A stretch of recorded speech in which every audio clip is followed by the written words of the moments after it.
Okay mga kababayan, Chris Ulo po at welcome po rito sa ating YouTube channel. Okay mga kababayan, nung mga nakaraang busy tayo, ang dami ho nating nire-reactionan, binibigyan ng opinion, analyze. Nung nakaraan ho, may nakatawag ho sa akin ng pansin. Pag-usapan nga ho natin itong si, ito matapang. Nagpapapansin yata.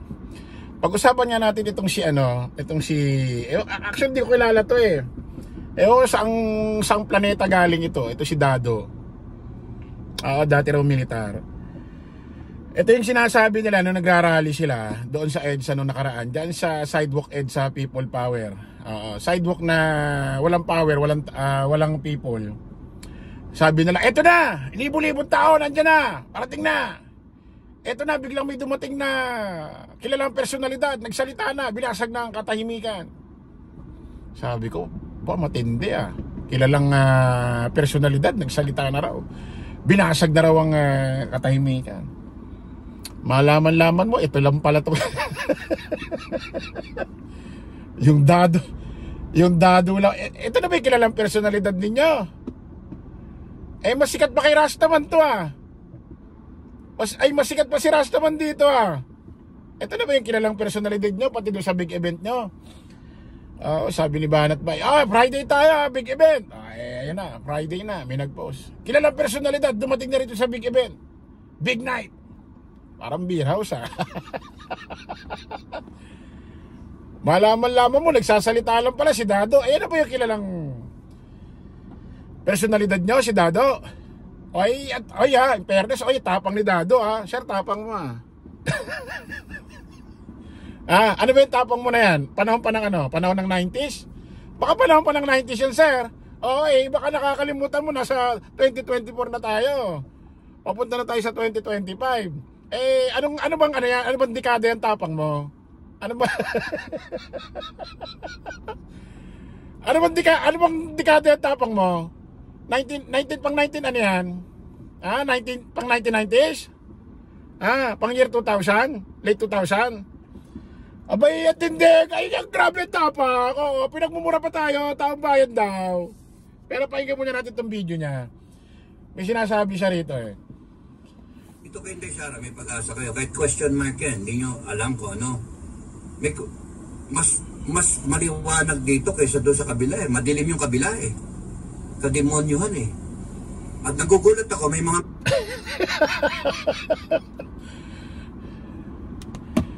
May liwanag daw kay VP Inday Sara Duterte. Dito na sa kabila, kala Pangulong Bongbong, ay kadiliman daw. Puro kademonyohan daw.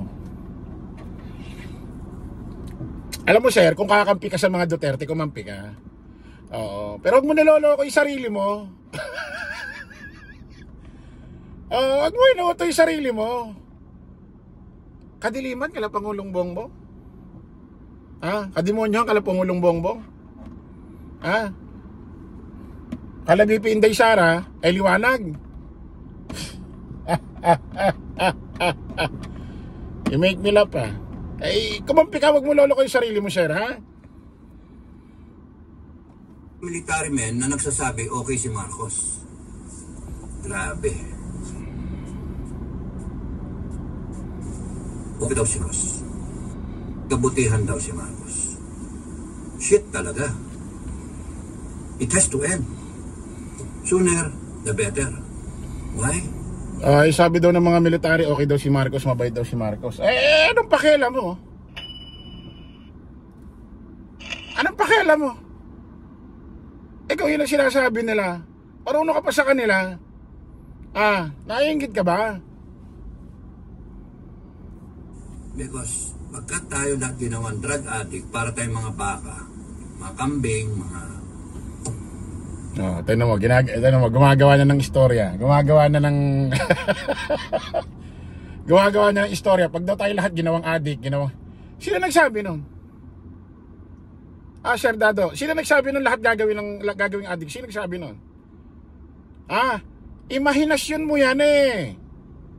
Sino nagsasabi na gumagawa ka ng sarili mong issue, Brad? Sino nagsabi na gagawin ng mga adik mga tao? Nagsabi nun? Kanino? Sino nagsabing tao nun?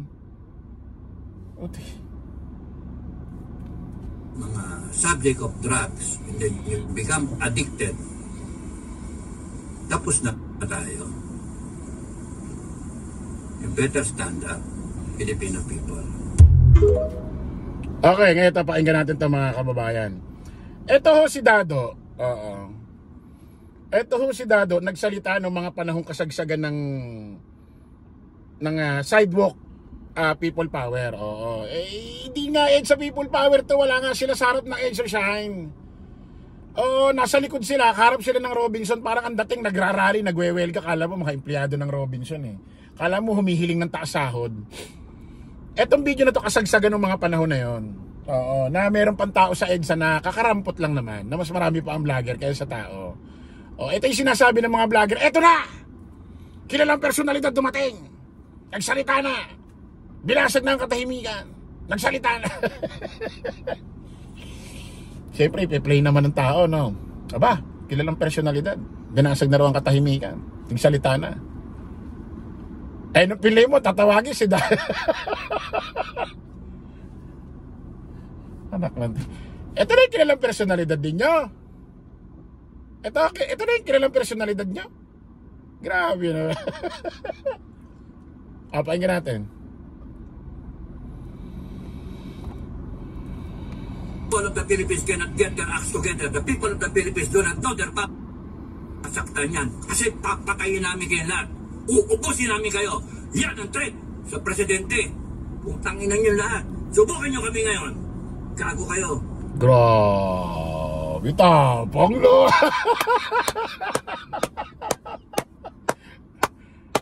Ay, grabe, tapang.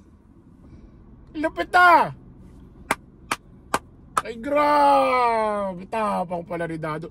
Subukan nyo saktan niya si VP Inday Sara Duterte. Subukan nyo saktan yan. Manda kayo sa amin. Patayin namin lahat kayo.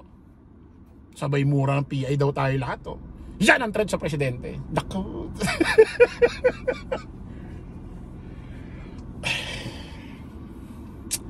Sasaktan daw si VP Inday Sara Duterte. Gumawa ka na naman ng imahinasyon eh. Gumawa ka na naman ng imahinasyon para sa kanya pusit. Subukan nyo kami ngayon. Kala mo talaga tunay eh. Yan daw ang threat sa presidente. Alam mo, ito Dado, sir, paprangkahin kita ha. Hindi ka ganun kakilala para pansinin ng administrasyon. Real talk, kahit ano sabihin mo dyan. Kahit ano sabihin mo, hindi ka papansinin. Wala silang pakialam sa feelings mo.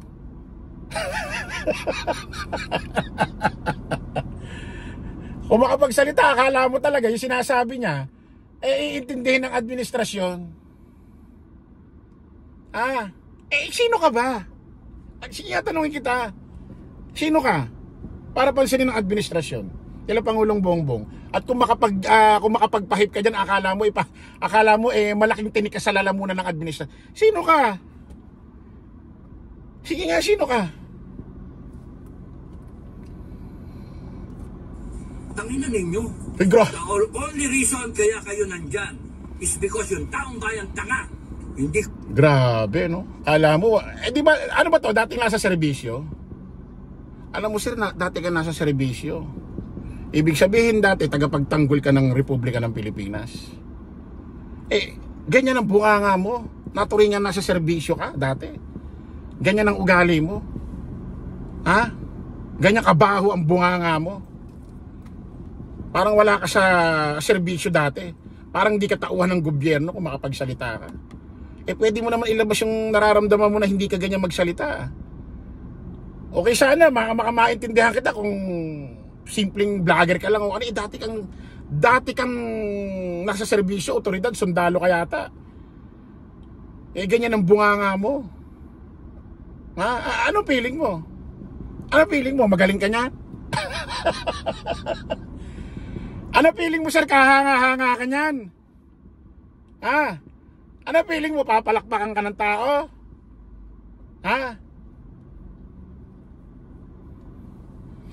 Kanya-kanyang ano kayo no? Eto nagtatapang-tapangan siya nung panahon pa ng EDSA People Power ko nung na may kakarampot pang tao doon. Tanga raw yung mga tao kasi hindi raw naglalabasan. Sira ka pala eh. Pupunta kayo dyan sa EDSA, dyan sa EDSA, magrarally kayo. Ang gusto nyo, sundan kayo ng tao? Ha? Ano pakialam ng tao sa inyo, Luzon, Visayas, Mindanao? Ang tao ngayon, hindi na tulad dati nung EDSA 1, EDSA 2. Wala pang masyadong pinagkakaabalahan noon. Ngayon, maiba na. Nagmamadali na ang tao umasenso. Walang ginawa kundi bahay, trabaho, bahay, trabaho. At nung EDSA 1 at EDSA 2, wala pang masyadong libangan, walang masyadong pinagkakaabalahan nun. Wala pang FB, walang YouTube, walang TikTok, walang Twitter, walang Instagram, walang mga online gaming, walang mga PSP, walang mga laro. Ngayon, ano na? Marami ng pinagkakaabalahan ngayon. Kesa isali nila dyan sa rally, i-TikTok na lang nila. I-FB na lang nila, i-Netflix na lang nila, manood na lang ng cable. Kasi natuto na ang tao na kung saan, kunyari, nagpupunta dyan, rally dito, rally doon, EDSA People Power dito, EDSA People Power doon. Pero pagka nanalo na nakuha na yung mithi ng mga mismong nagnanais makaagaw ng posisyon, pag uwi nila na ng bahay nila, sino talagang nanalo? Yung mga sakim lang na gustong kumuha ng posisyon. Ano nakuha ng benefits ng tao? Wala. Tingnan mo, nung EDSA 1, nung EDSA 2, ano nangyari? Dahil napalaba tao? Ha? Sino ma-interview magsasabi nung natapos ang EDSA 1, EDSA 2 may nangyari? Kaya nga natuto ng tao eh. Wala nang pakialam ang tao dyan. Alam na ng tao ngayon na ginagamit lang sila para sa sarili ng ibang politiko, sa sarili nilang kapakanan.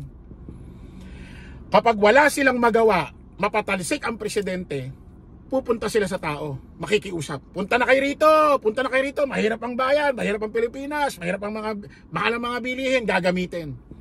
At kapag nanalo, magsisiuwian na yung mga tao sa bahay nila, ganun pa rin ang buhay. Intindihan mo? Magrarally kayo dyan, tas konti lang kayo, hindi nagpunta yung mga tao Luzon, Visayas, Mindanao. At sasabihin mo, tanga kasi hindi sumunod sa inyo, hindi lumabas.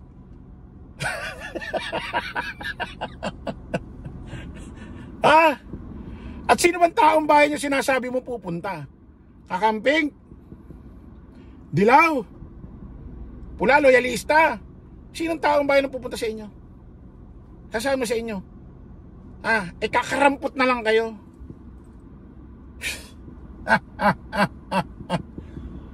Ikaw ang tapang mo magsalita eh. Ba't di mo hamunin si Carbonell? Yung nag-ahamon ng barilan dyan kay Baste. Dalawa kayo magbarilan sa Luneta. Kaya mo? Baka hamunin kaya, hindi ka magpunta. Napakayabang nito magsalita, mumura-mura pa sa taong bayan.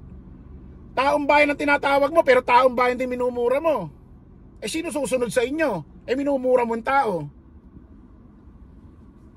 Tindi nito, alam mo kung sino makapagsalita. Alam mo kung sinong napaka-untouchable. Alam mo, parang napaka-makapangyarihan mo, sir.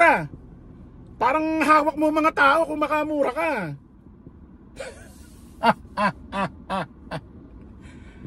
Matindi Matindi ka, sir. Ano ba yung tapang mo? Kailan pa ba yung tapang mo na yan? Noong 1990s? 80s? Sir, 2024 na. Papunta na tayo sa 2025. Baka yung style na tapang mo na yung panahon pa ng 80s, 90s. Wag mo nang pairalin dito. Laos na yan. Wala ka nang mabablap sa ganyan.